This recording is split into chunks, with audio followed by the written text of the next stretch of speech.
and welcome to Return to Regalia, an Underland Chronicles reread podcast. I'm Una. I'm Nate. I'm John. Welcome, you guys, to the 20th anniversary special. Yeah, it's good to be here. Me as well. It's been a journey. It has, since 2003. Yeah. This episode is going up on September 1st, 2023, which is exactly 20 years since Gregor the Overlander, the first book, came out. Do either of you know what the traditional gift to give your spouse on your 20th anniversary is? We were just talking about this at my work meeting, but I don't know. It's champagne you get the second year. I know there's wood at some point. Wood, something made of wood. Something actually wooden. Yeah. Well, anniversaries there's a wood anniversary, a paper anniversary. But not divorce papers. I feel like some of these materials are much more high quality than others. That's interesting. Well, it gets better as it goes on. Oh, that makes sense. So do you know what the 20th anniversary is? No. It's the China anniversary. Oh, like good China. Yeah, so you're supposed to give, China to your spouse. Nice. And I didn't know this, but apparently wedding anniversaries have colors associated with them. Mm-hmm. Do you know what color? I want to know who's making up all this. Yeah. It's got to be a hyper-specific color for the 20s. Is it gold, bronze, silver, platinum? Is it the platinum anniversary? Is it, chartreuse. Ooh, okay. Actually, it's funny you say platinum because on the website that I was looking at, it had the traditional gift to give, which was China, and then the modern gift to give was platinum. Oh. But I think the color or gemstone associated is the emerald. Oh, no. Hey, chartreuse is green. Yeah. I'm kind of right. Exactly. And it's actually very fitting because Gregor's favorite color is green. Oh, wow. Yeah. She planned this whole thing from the beginning. Yeah. It's all been orchestrated. We're sitting here today because of Suzanne Collins' choices. Wow. So, I thought it might be fun just to set the stage. We're gonna travel back to 2003. What's that? Like the Twilight song? Yeah.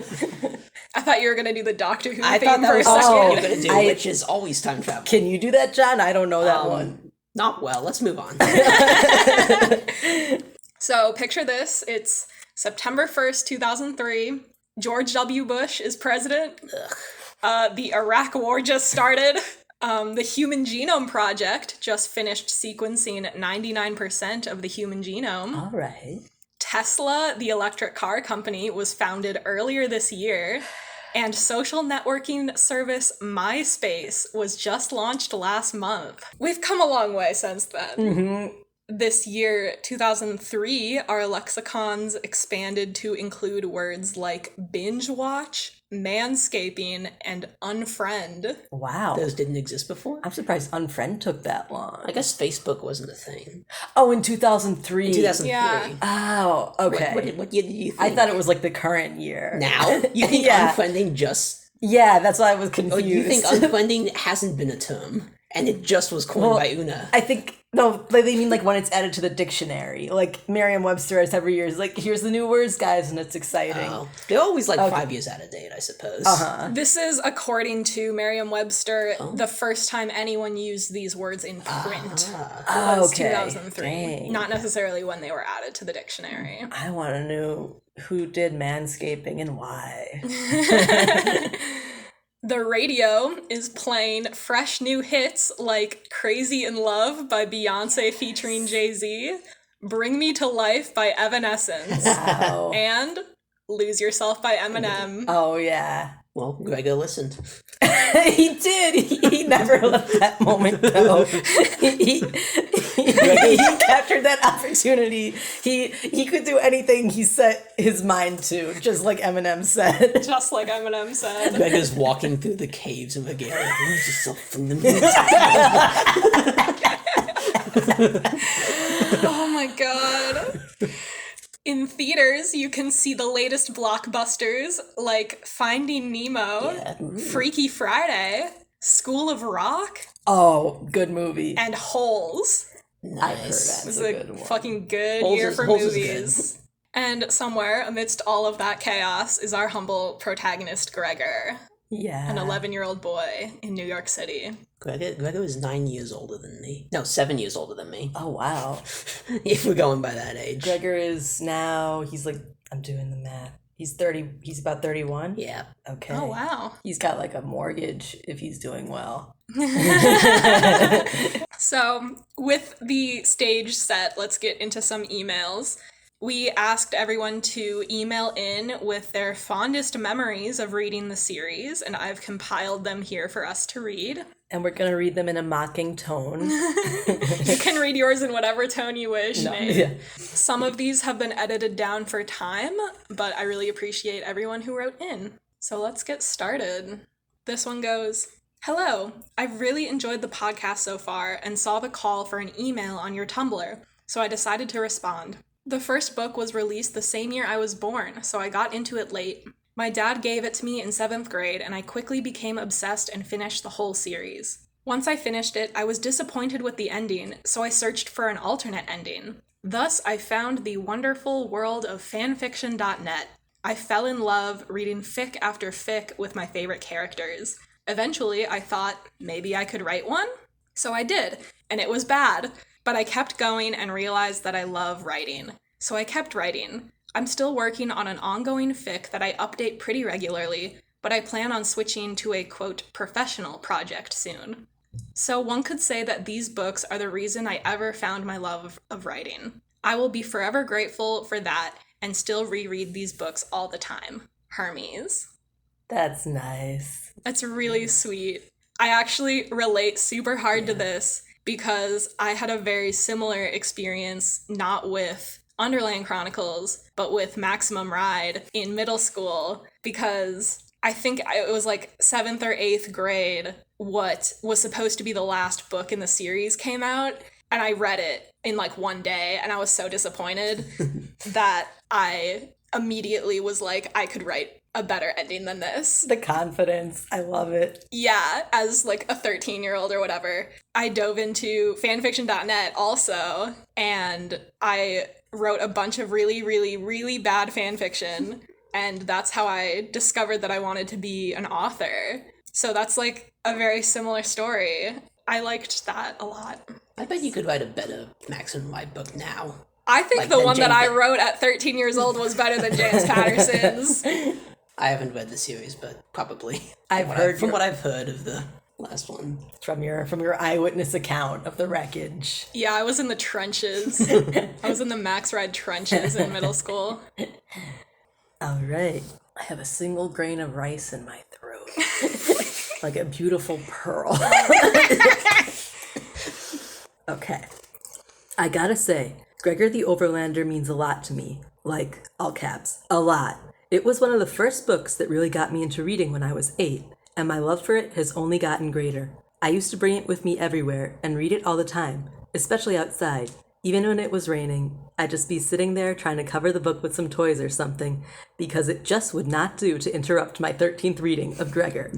And I didn't have the book to myself, so I'd get it from the library, and I am astonished that there were no complaints about the state those books were in when I was done with them. And I am fairly certain that I'm the person who borrowed it the most times, though I live in a small town, so I guess that isn't very much of an accomplishment. I can't really pick a favorite book, they're all really good, but I must say Marks of Secret or Code of Claw, because everything gets heavier then, and they also break the rigid quest structure that the first 3 books have. A favorite character, though, I can't really choose here either, but let's just say Rip Red, because he is awesome, and when I was 12, I wanted to name my firstborn after him, but like, who wouldn't? Too true.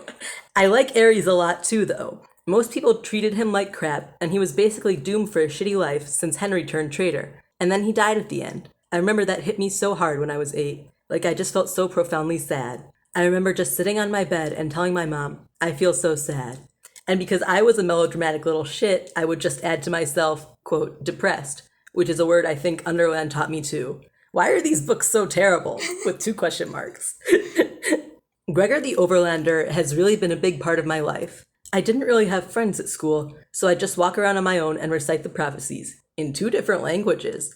I used to randomly write down stuff in the tree of transmission, which I still know to this day, when there was something I wanted to write but didn't want anyone to read. I honestly don't think I'd have been the person I am today without these books. They inspired in me so many things, like a love of poetry, but also a deeper understanding of war.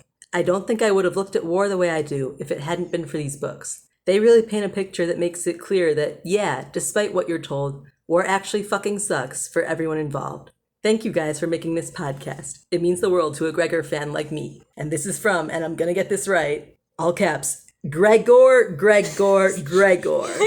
One word. Thank you for the letter. Yeah, thanks so much. That's fucking cool that you have the tree of transmission memorized still. Yeah. Yeah, memorizing conlangs is like a feat that's incredibly impressive to me. I feel like for a while as a kid, I also had a phase where I just wrote everything in like the Code of Claw. Nice. But the issue was because my brother and I only ever read the audiobooks and never got the physical books, we didn't actually like have the tree of transmission image. Oh shit. Because the audiobook doesn't say the chart. It just says that there is a chart. You make up your own tree of transmission? I think that I had just found it online at one point and I used that, but I didn't have my own copy of the tree.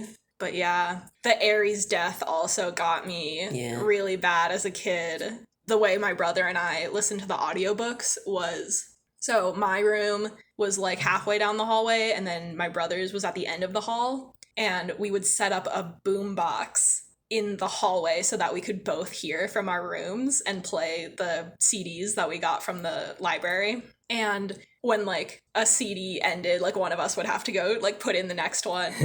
But when it got to Aries' death, it was like pretty late at night and I wasn't even sure. Like we would just fall asleep listening to it and like let the CD run out and just like in the morning try and figure out, or the next night try and figure out like where we had fallen asleep. And it was pretty late by the time the Aries death scene happened, but I remember getting out of bed to go change the disc or just turn the boombox off, and I was just like so shocked and sad. And I got out into the hallway and saw that my brother was also standing in the hallway, and he just looked so sad. And we were just like kind of staring at each other like, I can't believe that happened. That's just like a memory that I'll always have. Dang. Of us being so sad together. I think that's a pretty like universal experience of reading these as kids. Though. I mean, I read it as a college student and it got me. So yeah. I first encountered Underland Chronicles around 8. My mom read the first book to me and my brother every night, and it's one of my favorite memories. Every night she read a couple chapters and put on voices, and I looked forward to it every night. After that, I devoured the rest of the series on my own in one go, and did so again and again and again. To this day, more than 10 years later, I still reread them, and they're still my favorite series. It's my comfort series, the one I come back to more than anything else. Logan. Yeah, thanks for your email, Logan. This resonates with me. I also love reading books and voices. Both when I was a kid, my mom would do that with me, and I do that with my sister as well, who's much younger, which is very fun. There was one time where she said don't do the voices because I was apparently doing a bad job. That's brutal. Yeah, that stung. But yes, this is great. Comfort series are so good. Yeah. Yeah, this is definitely one of my comfort series along with Percy Jackson. Percy Jackson's mine. Like I can just pick up these books and go to any point in the audiobook or turn to any page and I'll know exactly what's happening. Yeah. Hello. I've been listening to your podcast since its first episode and find it to be one of the highlights of my week whenever a new episode comes out. Aww. Yeah. TUC has been my favorite series since I read them in middle school many years ago. The main memory I associate with reading the books came years after reading them. The darkness of the Underland is hard to comprehend, and when I read the books, it usually was outside in the sun, making visualizing this even more difficult. I didn't come to realize just how dark the Underland must be until I did a tour of Mammoth Cave National Park. We were miles into the cave when the guide turned off the lights, plunging us into total darkness. Absolute darkness is only possible in these conditions, and it is so dark that when you open your eyes and look at your hand, your brain places images in your mind that look like a shadowy version of your hand, even though it is impossible to see your hand in front of you. It was a fascinating experience that made me appreciate the setting of TUC even more. In terms of picking a favorite book out of the series, that's a difficult task. I thoroughly enjoyed all of them, but The Curse of the Warmbloods probably stands out as my favorite. This book had my favorite quest ensemble, a unique location different than most of the Underland, had some great scenes, one of which was my favorite scene in the book, and an excellent plot twist at the end that begins to make Gregor question if the conflict in the Underland is as black and white as it first seems. My favorite character in the series is probably Rip Red. However, Twitch Tip comes in as a close second. Rip Red is my favorite character for several reasons. His tragic backstory, sarcastic quips, skill as a rager, and general knowledge and badassery compared to most creatures and humans in the Underland makes him stand out among the many memorable characters in the series. There are so many good scenes in the books that were memorable. However, my favorite scene in the series is in Curse of the Warmbloods, when Gregor was cleaning Lapblood's fur and showing her compassion that no one else would. This moment stands out as it helps demonstrate Gregor's compassion to someone who is supposed to be the enemy, showcasing why he is such a likable protagonist. It also is important as it is Lapblood who gathers Rebel Nars against the Bane later in the series, and I believe that this act of kindness was the catalyst for that, and even possibly helped the Regalians win the war. Without Gregor's kindness here, the series might have turned out very different, and adds to the reason why this scene is so important to me. Thanks again for hosting a wonderful podcast, and I look forward to hearing the 20th anniversary special and many more episodes after that.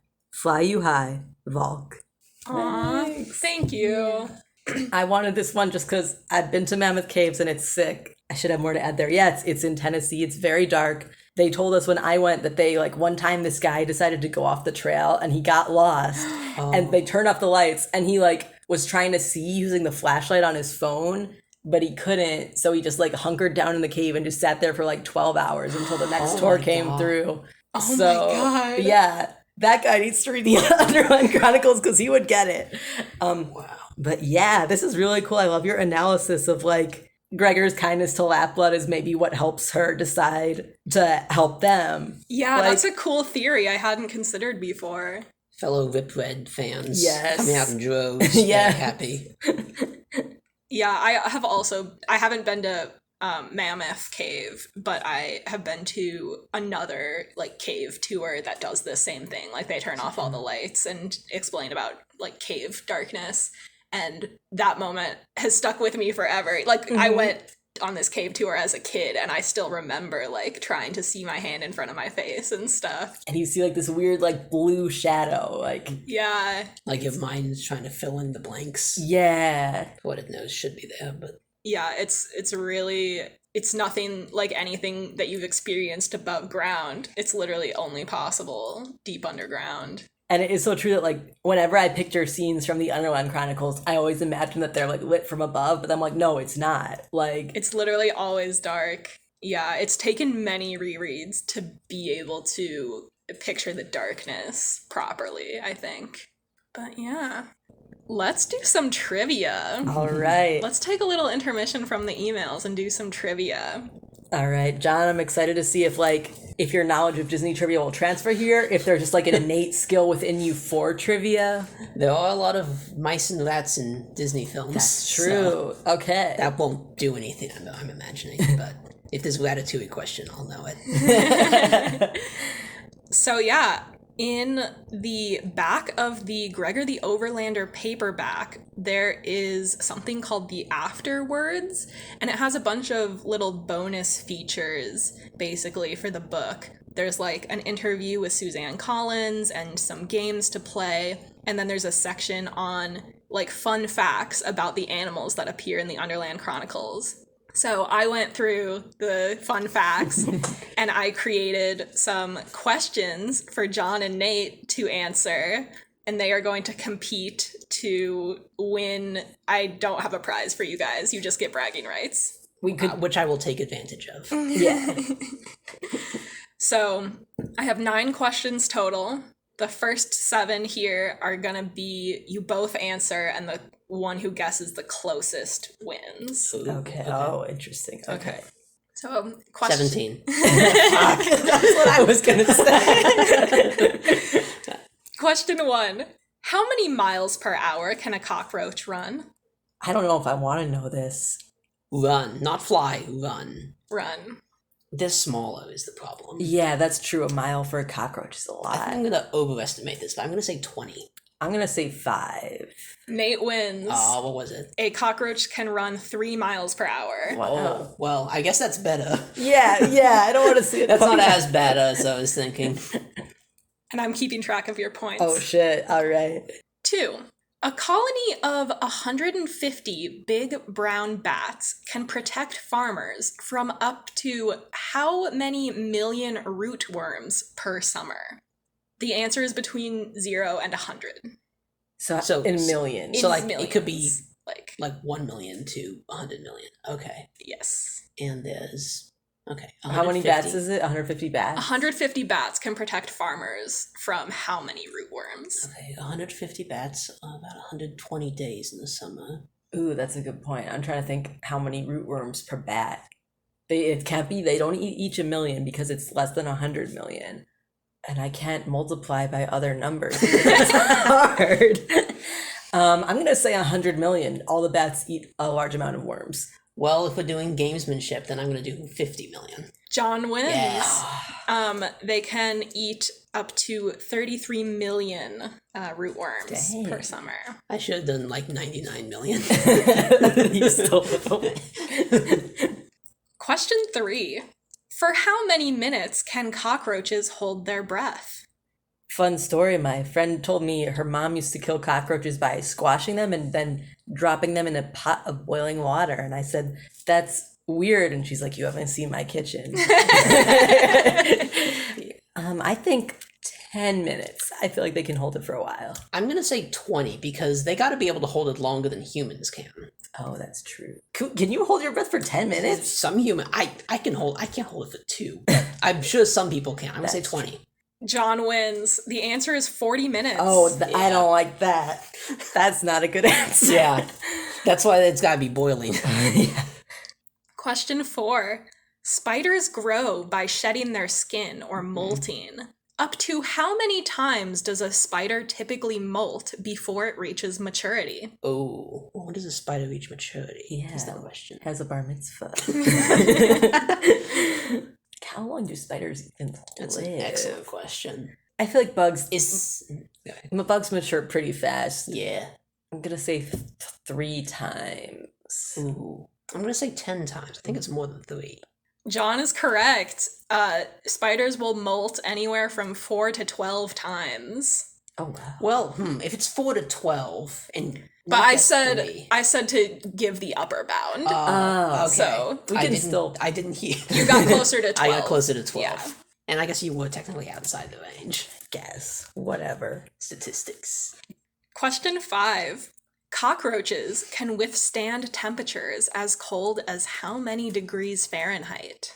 It's got to get into the negatives. I'm going to say negative 40 degrees. I'm gonna say 32 because no way, because humans have water in them, but humans don't freeze when it's 32. Like the water nest doesn't crystallize. You could say negative 100. You should have trusted your gut.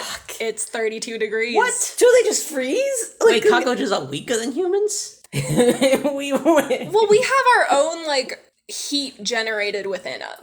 Cockroaches are cold-blooded. Oh, right. But yeah, cockroaches Yes. can withstand temperatures as cold as 32 degrees. Then how can they survive a nuclear bomb?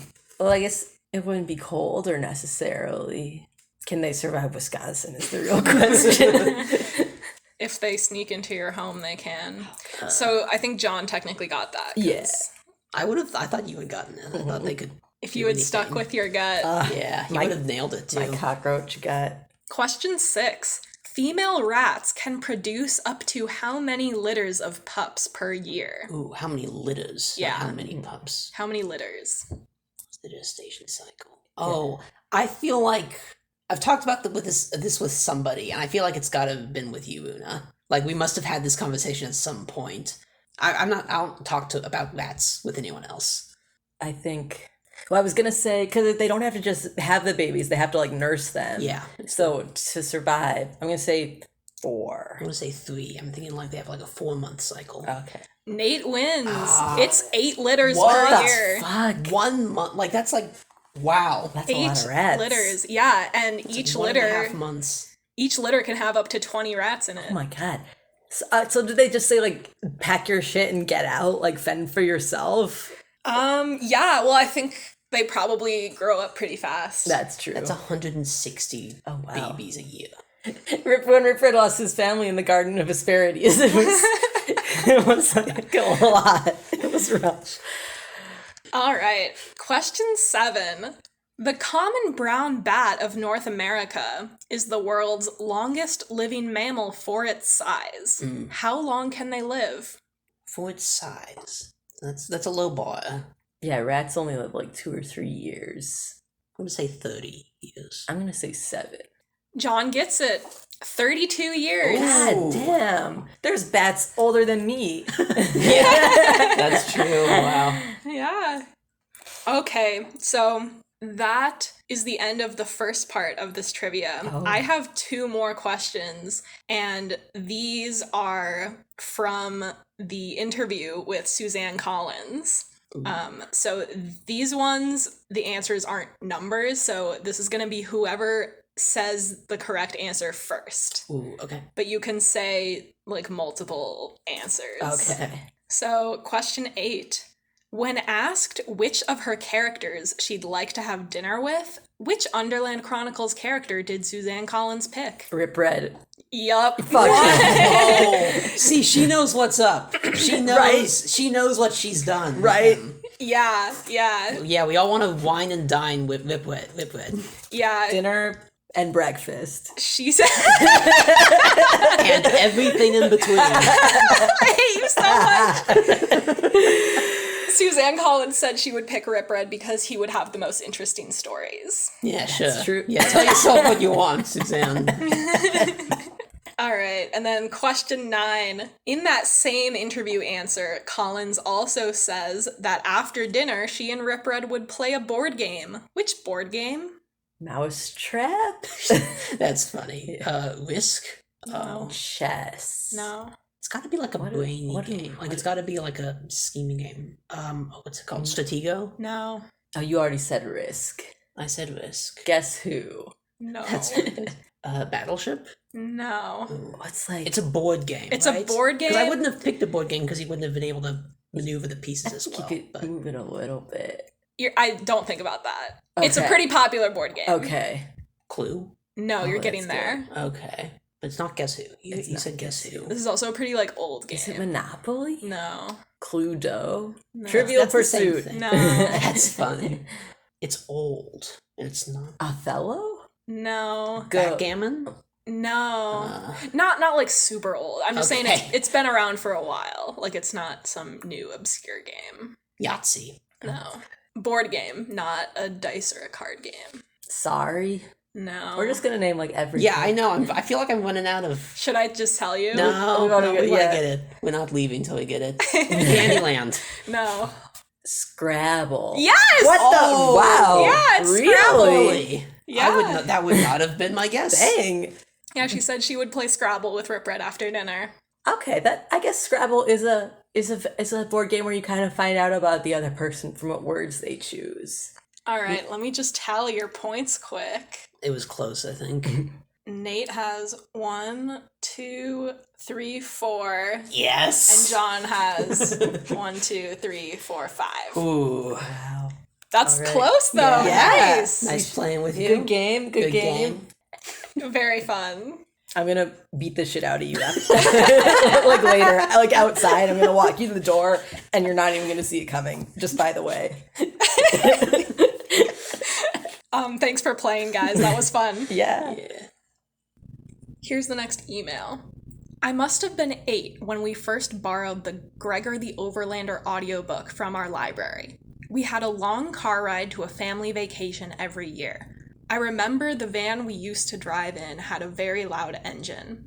My parents were playing the audiobook in the front, and I just couldn't hear it in the back. I remember some mention of someone named Vicus and someone named Luke Sir. After my parents finished the audiobook, they asked us what we thought of the story, and when they found out we couldn't hear it, they immediately replayed it at a higher volume.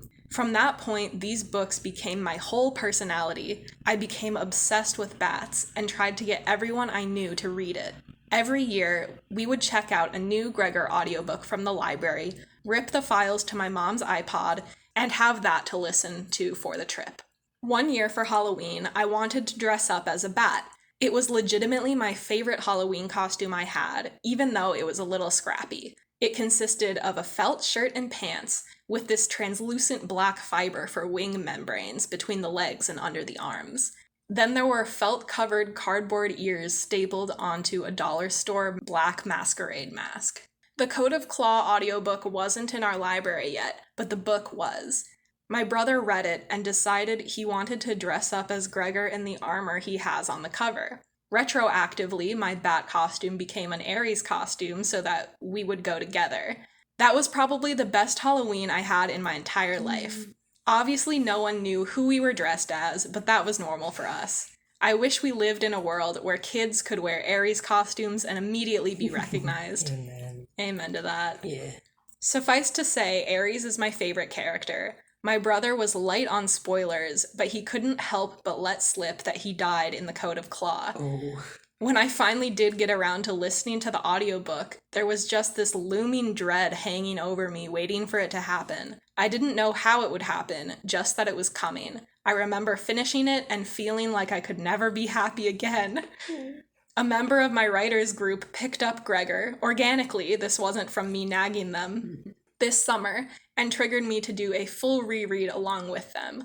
I actually found the ending a lot more hopeful and sweet this time around. I guess that's just part of growing up. Fly You High, Keaton, also known as Quohotos, who is the person who makes the fan art on Tumblr. Oh, that's awesome. Yeah, thank you for your email and for all the fan art. Yes. It's amazing. It's awesome. Wow. First of all, I love the road trip experience. Just like Not being able to hear it, and yeah. your parents were like, no, the kids have to hear this, and just re-listening to the whole book. Yeah, that's some dedication. That's awesome. The sibling dressing up as like obscure characters that you love is like, and not even caring if you recognize really is. I relate to that hard. That's awesome. Yeah. It's amazing memory to have. And that sounds like a sick costume. Yeah. Gregor and the Bat. That's Yeah. Armored Gregor. Yeah, I don't. You must have the book with that color. I don't remember what it looks like though. I don't remember. I'm blanking right now. I guess he wears black armor, right? Yeah, he's got black armor in that book.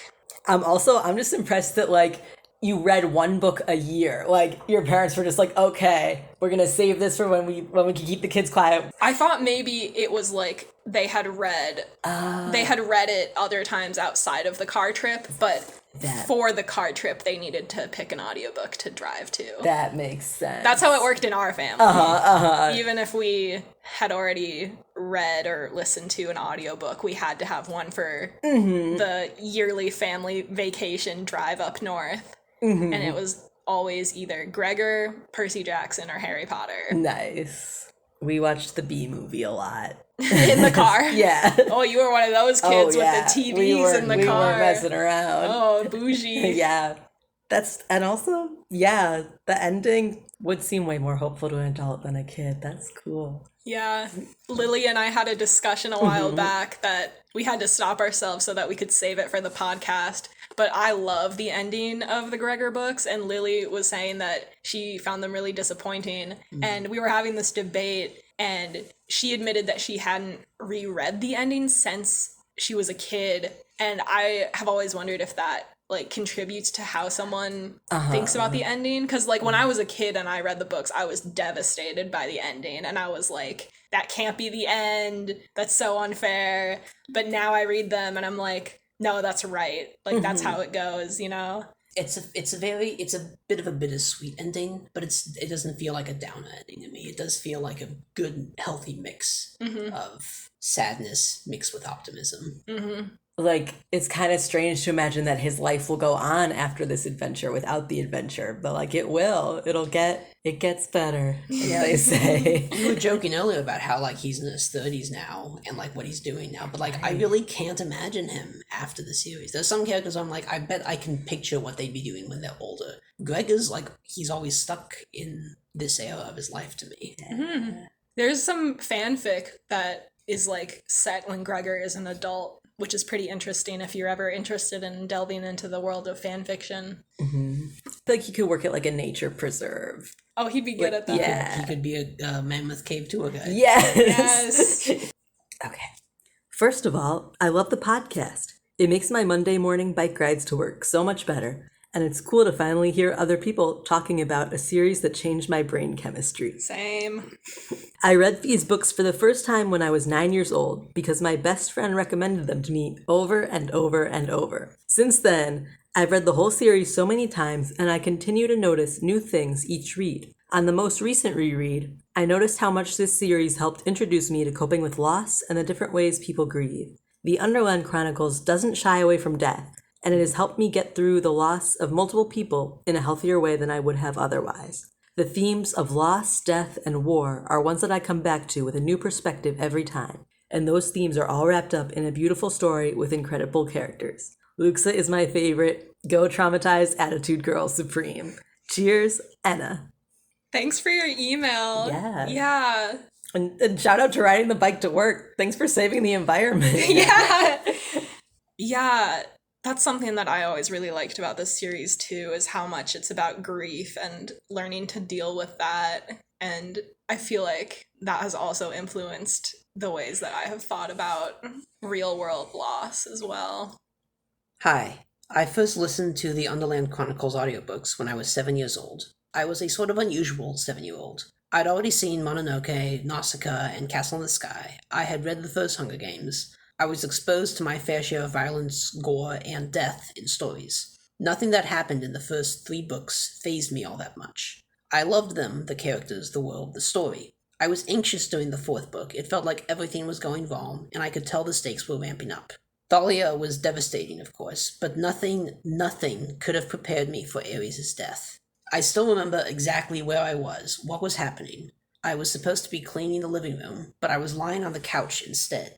I was too devastated to even get up to change the disc when it ended. My mom had to come in from the next room to do it.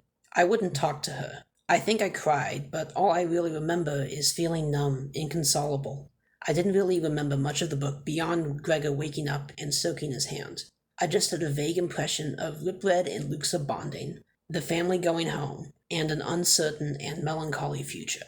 I listened to and read the others many times, but it took almost 10 years before I could listen to that book again. I still cry for almost an hour every time I read it. Aries' death is horrible and unfair and wonderful because I got it. I really got it. Awful in the truest sense of the word. The Underland Chronicles have stuck with me in a way very few other books ever have. It's hard to explain to people who aren't in the fandom, but given the premise of this podcast, I expect you'll understand. Mm-hmm. It's how I still try to avoid killing cockroaches whenever possible. It's how I always make sure to visit the bats anytime I'm at the zoo, and how it's a joy and sad occasion all at once. It's how I gasped aloud and said, "Oh my god, it's the Bane," when I saw a large white rat with a stump tail. It's how I nearly cried with joy and relief when I found the TUC fandom on Tumblr, because it was the first time I found anyone who understood. So thank you, Suzanne Collins, for writing these books that stuck with me. Thank you, TUC fandom, for giving me a place to love them. And thank you, Return to Regalia, for giving me a way to share these thoughts. Signed, The Sea Witch. Thank you, The Sea Witch. Yes. Thank you. That's amazing. Damn. First off, amazing media you were exposed to. Yeah. Yeah, those Studio Ghibli movies are my favorites. That's always when you can see like your favorite stories and characters in the real world. Like you see something here and it reminds you of the fiction. It's a great feeling.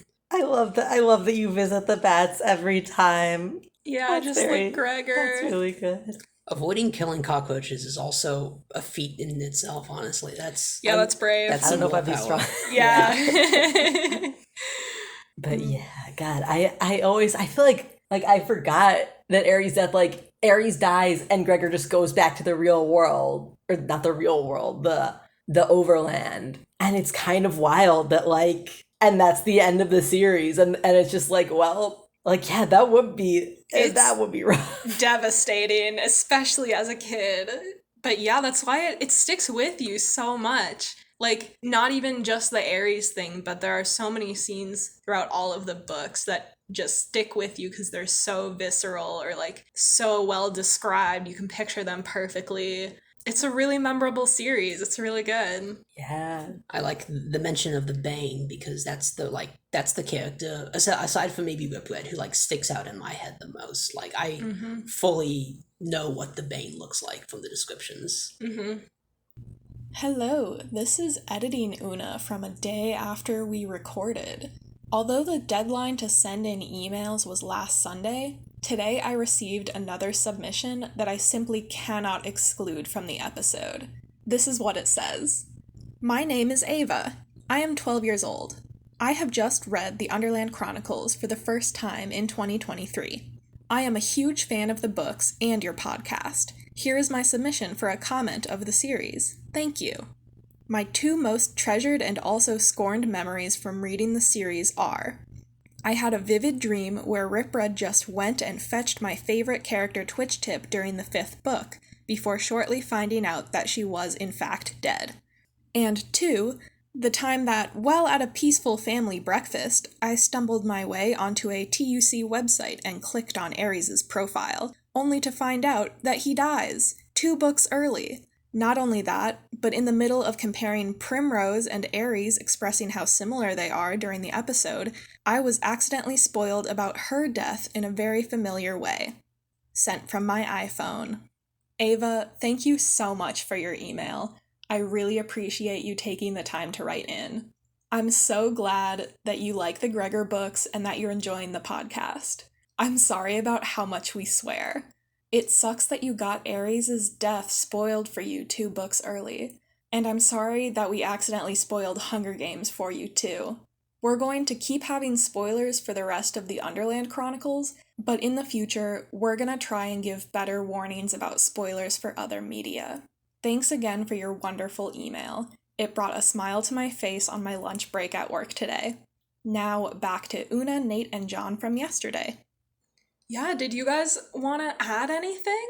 Like, talk about favorite characters or scenes? Dang, I would have prepared, like, a statement. Yeah. I gotta follow up all this. I would just kind of spitball in here. Well, you don't have to. No, it's okay. We both have Rip Red as a favorite We character. do. You got the chapters, which I'm not that salty about. Wow, yeah. I don't know. I guess I would say that these books changed my life also. And I relate to the person who said they told their friends to read them over and over. Because you were like, yeah, we gotta listen to these. And I was like, all right, I guess. Like, I wasn't sure about it. But yeah, good books changed my life. Rip Red, I am single. Yeah. I've talked about this before, but Una, you were the one who introduced these books to me. Yeah. I had heard of them, but I had never read them before. I probably wouldn't have read them if not for your recommendation. Yeah. And I just realized, I feel like this was maybe like the earliest, like, because you recommended me a lot of books of these. I feel like this might have been like maybe the first books that I remember getting like a suggestion from you on. Like, I don't remember if there were any. There were several after, but I don't think there were any before this. I feel like this was second year. Yeah. Because I remember being in Saints and Superheroes. Yes. And you were like reading the book before class started. That's right. I have a vivid memory of that. I did do that. That's how you know it's a good book, when you're just like, I need to be reading this every minute. Who cares about essays? Yeah, like every class period we would show up and I'd be like, how far did you get? And then of course I made Nate listen to the audiobooks on our way to work every day for months. Yeah. I really was like, we would just get like 15 minutes of it at a time, and then it's like the adventures of Gregor are for tomorrow. Yeah, we live pretty close to. Yeah, actually, that's good. That's a good thing. Yeah. You move downtown just so you can get more audiobook time. Every day.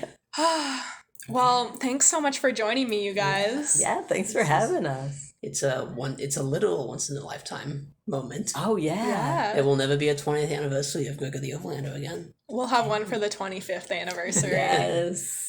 But yeah, thank you to everyone who sent in emails to help us celebrate this amazing series, and thank you for listening to the podcast. I want to give an especially big thank you to Willow and Quohotos for donating to us on Ko-Fi last week. Oh, shit. Nice. If you want to throw a few dollars our way, you can find the link to our Ko-Fi in the pinned post on our Tumblr, returntoregalia.tumblr.com. Don't forget to follow us there, as well as on Instagram and YouTube, so you never miss an update. Again, thank you for listening and participating, and fly you high. Fly you high. Fly you high.